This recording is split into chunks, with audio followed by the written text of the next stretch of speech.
దాదాపుగా వందల కోట్లు వలుకుతున్న ఈ భూమికి సంబంధించి దీనిని అమ్మే ప్రయత్నం కొంతమంది కుట్రపూరితంగా జరుగుతున్నది. ఇప్పుడు కేసీఆర్ ప్రభుత్వంలో 100 కోట్ల రూపాయలకు భూమి అమ్ముడుపోయింది అంటే ఇక్కడ తెలంగాణ రాష్ట్రం వృద్ధి రేటు కానీ జీడిపి కానీ తెలంగాణ ఎంత అభివృద్ధి బాటలో ఉందో ఒకసారి ఆలోచించండి. అంటే ఆ రియల్ ఎస్టేట్కి ఎంత డిమాండ్ ఉంది, భూములకు ఎంత డిమాండ్ ఉన్నది అనేది, ఎంత పెరిగింది అనేది కూడా మనం ఆలోచించాలి. అయితే ఈ హైదరాబాద్ సెంట్రల్ యూనివర్సిటీ భూములు రేవంత్ సర్కార్ వచ్చిన తర్వాత రియల్ ఎస్టేట్ను పూర్తి స్థాయిలో డౌన్ చేసేసి అక్కడ భూములు దాదాపుగా ఇప్పుడు ఏదైతే హైదరాబాద్ సెంట్రల్ యూనివర్సిటీ భూములు ఉన్నాయో 400 ఎకరాలు ఉన్నాయి కదా, ఒక్క ఎకరం సుమారుగా 100 కోట్ల నుంచి 120 కోట్లకు అమ్ముడుపోతుంది. సో రియల్ ఎస్టేట్ను పూర్తి స్థాయిలో పతనం చేసి ఆ భూముల విలువ తగ్గించే ప్రయత్నం చేసి వాటిని పూర్తి స్థాయిలో 50 కోట్లకు మాత్రమే అమ్ముడుపోయేలా ఒక ప్రణాళిక సిద్ధం చేశారు. దాంట్లో 10,000 కోట్ల రూపాయల స్కామ్ జరిగింది అనేది తెలంగాణ రాష్ట్ర వ్యాప్తంగా సోషల్ మీడియాలో చెక్కలు పెడుతున్న అంశం. సో ఇక్కడ ఏం జరుగుతున్నది, వీళ్ళ యొక్క స్వార్థపూరితమైన ఆలోచనల వల్ల హైదరాబాద్ సెంట్రల్ యూనివర్సిటీకి సంబంధించి ఇప్పటికే అంటే జింకలకు సంబంధించి అక్కడ జింకలు లేవు, గుంటనక్కలు మాత్రమే ఉన్నాయని రేవంత్ రెడ్డి సర్కార్ చెప్పినప్పటికీ కూడా 2 జింకలు బుధవారం చనిపోగా మరొక జింక నిన్నటి రోజున ప్రాణాలు విడిచిన పరిస్థితి కనబడుతుంది. అయితే ఆ సుప్రీంకోర్టుకు సంబంధించి సుప్రీం బృందానికి కంచెగచ్చిబౌలి అడవి స్వాగతం చెప్పింది. ఏం జరిగింది అసలు ఇక్కడ ఒకసారి మనందరం కూడా చూద్దాం. కంచెగచ్చిబౌలి భూములలో క్షేత్రస్థాయి పరిశీలించి వాస్తవ పరిస్థితులను అధ్యయనం చేయడానికి సుప్రీంకోర్టు ఏర్పాటు చేసిన పర్యావరణ అటవీ శాఖల ఎంపవర్డ్ కమిటీ అంటే సాధికారత కమిటీ సభ్యులు బుధవారం రాత్రి హైదరాబాద్కు చేరుకున్నారు. కమిటీ చైర్మన్ సిద్ధాంత దాస్తో పాటు మరో 3 సభ్యులు కూడా బృందం హోటల్కు తాజ్ కృష్ణాలో రాత్రి బస చేశారు. గురువారం ఉదయం 9 గంటలకు హోటల్ నుంచి బయలుదేరి 10 గంటలకు గచ్చిబౌలిలోని హైదరాబాద్ సెంట్రల్ యూనివర్సిటీకి చేరుకున్నారు. అక్కడ గచ్చిబౌలి భూములలో క్షేత్రస్థాయిలో పరిశీలిస్తారు. అనంతరం మధ్యాహ్నం 2 గంటలకు ప్రభుత్వ ఉన్నతాధికారులతో సమావేశమవుతారు. వాస్తవ పరిస్థితులను అధ్యయనం చేసిన అనంతరం ఈ సాధికారత కమిటీ ఏదైతే ఉందో సాయంత్రం ఢిల్లీకి తిరుగు ప్రయాణం అవుతుందని సమాచారం. అంటే సుప్రీంకోర్టు ఏం చెప్పింది అంటే సుప్రీంకోర్టు పూర్తి స్థాయిలో కూడా ఒక బృందంగా మీరు హైదరాబాద్కి వెళ్ళండి.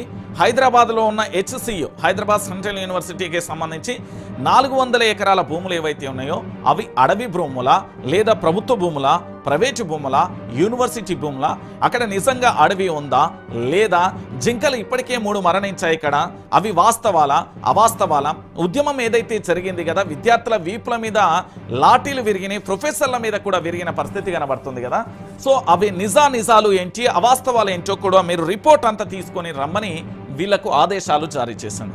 వీళ్ళు ఏం చేస్తారంటే ఈరోజు ఇప్పుడు ఉదయం 10 గంటలకు వీళ్ళు తాజ్ కృష్ణ హోటల్ నుండి నేరుగా కూడా HCU హైదరాబాద్ సెంట్రల్ యూనివర్సిటీకి బయలుదేరుతారు. బయలుదేరిన తర్వాత మొట్టమొదటిసారిగా అక్కడ భూములన్నింటినీ కూడా పరిశీలించి అక్కడ జరిగిన యథార్థమైన విషయాన్ని పూర్తి స్థాయిలో ఒక నివేదిక తయారు చేస్తారు.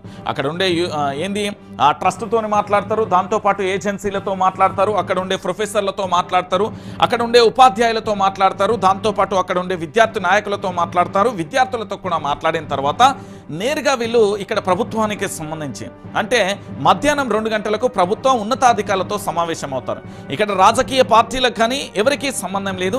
ఇక్కడ ఎవరైతే ప్రభుత్వానికి సంబంధించిన అధికారులు ఉంటారో వాళ్ళ దగ్గరికి వచ్చి అక్కడ వాస్తవం ఏందో తెలుసుకునే ప్రయత్నం చేస్తారు. సో మొత్తానికి ఈ కమిటీ రాకతోని రాష్ట్ర ప్రభుత్వానికి ఒక భారీ ఎదురుదెబ్బ అని చెప్పవచ్చు. ఎందుకంటే సుప్రీంకోర్టే నేరుగా కూడా ఒక బృందాన్ని పంపించింది అంటే ఒక్కసారి మీరు ఆలోచించండి. రాష్ట్ర ప్రభుత్వం ఆల్రెడీ బురదలో కాలేసింది, అయిపోయింది, జరగాల్సిన నష్టం జరిగింది. దాని నష్ట నివారణ కోసం శ్రీధర్ బాబు, దాంతోపాటు బట్టి విక్రమార్క, ఇంకో పెద్ద మనిషితో బృందం వేసింది. అంతకంటే ముందే AICCకి సంబంధించిన తెలంగాణ కాంగ్రెస్ ఇన్ఛార్జ్ ఎవరైతే ఉన్నారో మీనాక్షి నటరాజన్కు సంబంధించి కూడా వారు తెలంగాణ రాష్ట్రానికి రావడం, నేరుగా కూడా HCEకు వెళ్ళడం, హైదరాబాద్ సెంట్రల్ యూనివర్సిటీలో విద్యార్థులతో ఇతరత్ర కూడా అందరితో భేటీ కావడం, మంత్రుల బృందం మాత్రం అక్కడికి వెళ్లకుండా అడ్డుకున్న పరిస్థితి, నేరుగా కూడా సచివాలయానికి వచ్చి ఇక్కడ వీళ్ళతో మాట్లాడడం, ఇదంతా కూడా చకచకా జరిగిపోయిన పరిస్థితి. అంటే జరగాల్సిన నష్టం పూర్తి స్థాయిలో జరిగిపోయింది. ఇప్పుడు హైదరాబాద్ సెంట్రల్ యూనివర్సిటీకి సంబంధించి సుప్రీం బృందం కూడా రాబోతున్న పరిస్థితి కనబడుతుంది. ఇలాంటి పరిస్థితులలో గచ్చిబౌలి అడవులకు సంబంధించి వారికి స్వాగతం కూడా తెలియజేసి ఇప్పటికైనా మా తెలంగాణలో ఉన్న అడవులను కాపాడాల్సిన బాధ్యత ఈ బృందం మీద ఉంది అనేది కూడా మీరు కూడా వెళ్ళండి, ఆ వాస్తవం ఏందో కూడా తెలియజేసే ప్రయత్నం చేయండి. ఇక న్యాయస్థానం అసలు అడవే కాదన్నారు కదా, అది అడవే. ఎందుకు అంటే నేను మళ్ళీ చెప్తున్నా, అడవే కాదని చెప్పిలు అడవి కాదని చెప్పు విధ్వంసానికి పాల్పడి ఏది అయితే విధ్వంసానికి పాల్పడడంతో పాటు అక్కడ వన్యప్రాణులను తమ ఆవాసయోగ్యం తమ నివాసాలలో ఉంటున్న వన్యప్రాణులను ఈ హైదరాబాద్ సిటీకి సంబంధించి అంటే పూర్తి స్థాయిలో ఆ సిటీలోకి ఎంట్రీ ఇవ్వడంతో కుక్కల దాడిలో 3 జింకలు చనిపోయాయండి. ఇంతకంటే హృదయ విదారకమైన బాధ సంఘటన ఇంకొకటి ఉండదు. జింకలు కనిపించింది అనేది వాస్తవం. ఇక్కడ ఏ ఆర్టిఫిషియల్ ఇంటెలిజెన్స్ లేదు, ఏ అబద్ధం కూడా లేదు. వాస్తవం, రియాలిటీ అది.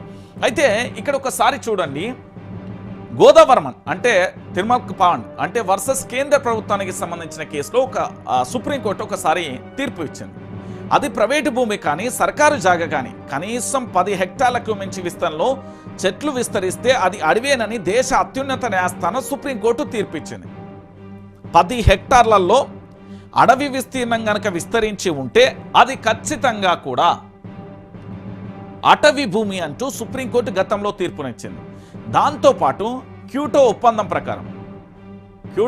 ప్రకారం ఉన్న భూమిలో 10% విస్తరణలో నీడనిచ్చే చెట్లు ఉంటే ఖచ్చితంగా కూడా దానిని అడవిగా పరిగణించాలని అంతర్జాతీయ ఒప్పంద సంస్థలు చెప్పాయి. ఇక తెలంగాణ సర్కార్ జీవో 23 ప్రకారం కనీసం 2 హెక్టార్లకు మించి స్థలంలో చెట్లు ఉంటే వాటిని ముట్టుకోవాలన్న అటవీ శాఖ అనుమతి తప్పనిసరి. ఇది తెలంగాణ ప్రభుత్వం జారీ చేసిన జీవో 23 సారాంశం.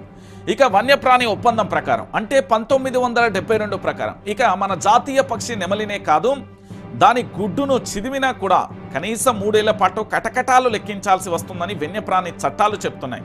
మరి హైదరాబాద్ సెంట్రల్ యూనివర్సిటీలలో ఒకటి ఆరా కాదు 400 ఎకరాలలో విస్తరించిన దట్టమైన చెట్లు అందమైన జీవజాలం ఉండే రాష్ట్ర ప్రభుత్వమే దానిని అడవిని కాదంటుంది. చట్టాలను తుంగలో తొక్కి 100 ఎకరాలలో అడవిని ధ్వంసం చేయడంతో పాటు యథేచ్ఛగా వన్యప్రాణి చట్టాలను ఉల్లంఘించి మూగ జీవాల ఉసురు తీసుకున్నది. మరి సుప్రీంకోర్టు బృందం దీనిపై ఏం చెప్పనుంది అనేది ఆసక్తికరంగా కూడా మారిన పరిస్థితి కనబడతాను. ఇక్కడ మనకు 4 అంశాలు ప్రధానంగా కనబడుతున్నాయి. హైదరాబాద్ సెంట్రల్ యూనివర్సిటీకి సంబంధించి చూస్తే గతంలో ఒక కేసు విషయంలో సుప్రీంకోర్టు ఏమని చెప్పింది అంటే సుమారుగా 10 హెక్టార్లకు మించి గనక విస్తరణ ఉండి అక్కడ చెట్లు గనక ఉంటే దానిని అడవిగా పరిగణిస్తామంటూ ఒక కేసులో సంచలనమైన తీర్పు ఇచ్చింది. రెండోది ఏంటి అంటే క్యోటో ఒప్పందం ప్రకారం పూర్తి స్థాయిలో కూడా ఇక్కడ ఏంది 10% ఉన్న భూమిలో 10% కనుక విస్తరణలో చెట్లు ఉంటే నీడనిచ్చే చెట్లు ఉంటే కనుక దానిని కూడా అడవిగా పరిగణిస్తామంటూ ఇంకోటి చెప్పింది. మూడోది అంశం ఏంటంటే తెలంగాణ సర్కార్కు సంబంధించి కనీసం 2 హెక్టార్లను మించి కనుక స్థలంలో ఆ చెట్లు ఉంటే దానిని పూర్తి స్థాయిలో అడవిగా పరిగణిస్తానని మరొక అంశంలో చెప్పింది. మరి వన్యప్రాణుల చట్టం ప్రకారం పూర్తి స్థాయిలో కూడా జాతీయ పక్షి అయిన నెమలికి సంబంధించి దాని గుడ్డును చిదిమేలా కూడా 3 ఏళ్ళు కటకటాల పాలయ్యే అవకాశం ఉంటుంది. మరి ఇక్కడ 3 జింకలు చనిపోయిన పరిస్థితి. ఇక నెమళ్ళకు సంబంధించి చిందరవందరగా ఏ విధంగా అరిచాయో చూసాం. దాని తర్వాత కాలం ప్రతిదానికి సమాధానం చెప్తుంది అనేది అందరికీ తెలిసిన విషయమే. దాంట్లో భాగంగా పూర్తి స్థాయిలో కూడా అదే రోజు తెల్లారికి సంబంధించి పూర్తి స్థాయిలో వర్షం ఏ విధంగా కురిసింది అనేది కూడా మనం చూసాం. సో దీనికి సంబంధించి ఇప్పుడు ఏదైతే హైదరాబాద్కు చేరుకున్న సుప్రీంకోర్టు బృందం సంబంధించి ఏం చెప్పబోతుంది అనేది కూడా మనం వేచి చూడాల్సిన ఆ పరిస్థితి ఇక్కడ కనబడుతుంది. అయితే ఇంకొక విషయం ఏంటంటే ఒకసారి ఇక్కడ చూడండి, ఇది అడవి కాదన్న వాడు మూర్ఖుడే.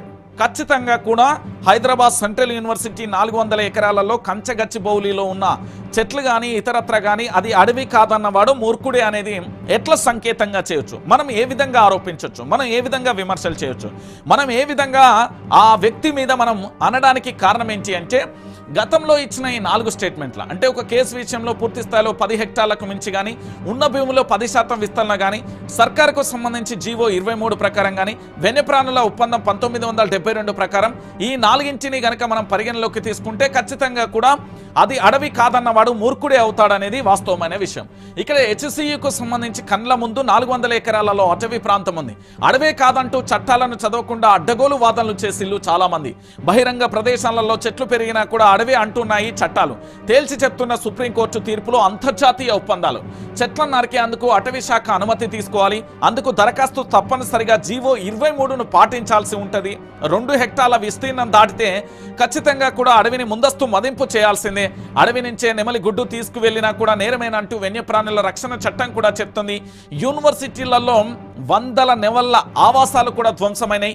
అటవీ వన్యప్రాణ వాల్టా చట్టాలను కూడా తుంగలో తొక్కిన రేవంత్ సర్కార్కు సంబంధించి అడవి కాదంటూ అడవి శాఖ నివేదికలో తప్పుదోవ పట్టించేందుకు యత్నం చేసింది. భూమి సర్కార్దని దౌర్జన్యంగా కూడా బోర్డులు పెంచిన పరిస్థితి కనబడుతుంది. ఒకసారి ఇక్కడ చూడండి, ఈ బోర్డు ఏంటి అనేది నేను ఆరా తీసే ప్రయత్నం అయితే చేశా. ఏంది అంటే దీనికి సంబంధించి రెవెన్యూ శాఖకు సంబంధించిన వాళ్ళు బోర్డు ఏర్పాటు చేసిళ్ళు. ఈ బోర్డుకు సంబంధించి ఏమని ఏర్పాటు చేసిళ్ళు అంటే GOMS అంటే 54 ప్రకారం ఇది TGIICకి చెందిన భూమి అంటూ కంచెగచ్చిబౌలి అంటే HCUకి సంబంధించిన రెవెన్యూ శాఖ ఏర్పాటు చేసిన బోర్డుకు సంబంధించి కూడా మనం చూసాం. అంటే ఈరోజు ఏం జరుగుతున్నది అంటే తెలంగాణ సమాజం కూడా ఒకసారి ఆలోచించండి. తెలంగాణ ప్రాంత ప్రజలారా, హైదరాబాద్ సెంట్రల్ యూనివర్సిటీకి సంబంధించిన జరిగిన పరిణామాలలో పూర్తి స్థాయిలో కూడా ఏం జరుగుతున్నది, హైదరాబాద్ సెంట్రల్ యూనివర్సిటీ క్యాంపస్ పరిధిలో 400 ఎకరాల విస్తీర్ణంలోని అడవిని మాయం చేసేందుకు కాంగ్రెస్ ప్రభుత్వం నానా తంటాలు పడుతుంటా. నేనేమంటున్నానంటే కంచె గచ్చిబౌలికి సంబంధించిన భూములు అనేవి 1973 సంవత్సరంలో పూర్తి స్థాయిలో కూడా అప్పటి ప్రధానమంత్రి అయిన ఇందిరాగాంధీ ప్రభుత్వ హయాంలో పూర్తి స్థాయిలో కూడా 2300 ఎకరాలను ఈ తెలంగాణ